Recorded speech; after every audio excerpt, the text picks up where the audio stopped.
चिंचोडी पाटील येथील कौसाबाई सरोदे व त्यांच्या कुटुंबियांनी गावचे सरपंच शरद पवार यांच्या नेतृत्वाखाली तब्बल 12 वर्षापासून प्रलंबित असलेल्या जमीन प्रकरणात न्याय मिळावा म्हणून आज तहसील कार्यालयात शेळ्या मेंढ्यांसकट ठिय्या आंदोलन सुरू केले।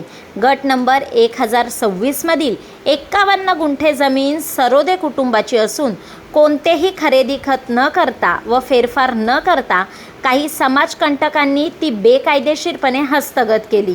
सरोदे कुटुंबाला भूमिहीन करून त्यांचे घरही पाडले।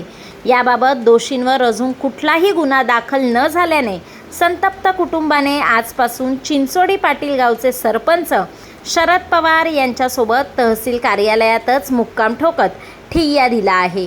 या प्रकरणात तहसीलदारांनी अनेक वेळा सुनावण्या घेतल्या आहेत, तरी तहसील कार्यालयाकडून अद्याप निकाल न दिल्याने अखेर आंदोलनाचा मार्ग निवडावा लागल्याचे सरपंच शरद पवार यांनी यावेळी सांगितले। यावेळी आंदोलनस्थळी धनगर समाज बांधव मोठ्या संख्येने एकवटले होते। यावेळी आंदोलकांच्या घोषणांनी परिसर दणाणून निघाला।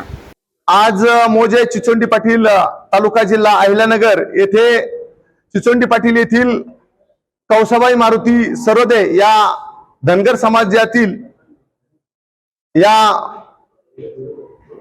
आमच्या गावातील महिलेची जागा मागील 12 वर्षापूर्वी एका व्यक्तीने तलाठी सर्कल यांना हाताशी धरून स्वतःच्या नावावर लावली। त्या नंतर तिचं त्या ठिकाणी असलेलं घर पाडून टाकलं आणि 3 वर्षापासून या ठिकाणी पत्रव्यवहार चालू आहे।